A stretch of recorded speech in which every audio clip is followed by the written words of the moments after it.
അച്ഛാ എന്താടാ 500 രൂപ എന്തിന്? കൂടെ ഹോസ്പിറ്റൽ. ഒരു മിനിറ്റ്. അച്ഛൻ 100 തവണ പറഞ്ഞിട്ടുണ്ടേ അച്ഛൻ്റെ അടുത്ത് കള്ളത്തരം പറയല്ലേ എന്ന് പറഞ്ഞിട്ടുണ്ടോ? അടിച്ചല്ലേ? അടിച്ചില്ലടോ നീ. 4 5 അടിക്കണ്ടേ? മക്കൾ എന്തുവാ? 500 മതിയാ? അച്ഛൻ 2000 തരടാ.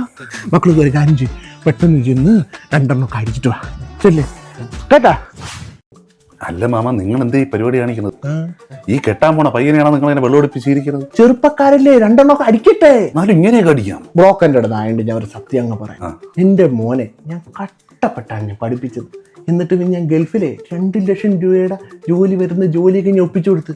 എന്നിട്ട് അന്നായിട്ട് മോനെ ജോലിക്ക് പോകത്തില്ല. അവനെ വിശ്വസിച്ച് എങ്ങനെ ഞാൻ ജീവിക്കും നിങ്ങൾ പറ? അതുകൊണ്ടാണ് അവന്റെ പേരിൽ ഞാൻ 1 കോടിയുടെ പോളിസിയും എടുത്തത്.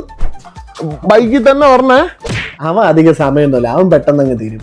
അതുകൊണ്ട് ബ്രോക്കർ എനിക്കൊരു പെണ്ണിനെ സെറ്റാക്കി തരണം. മാമന് വേറെ ഡിമാൻഡുകളൊന്നും ഇല്ലല്ലേ? എനിക്ക് പ്രത്യേകിച്ച് ഡിമാൻഡ് ഒന്നുമില്ല.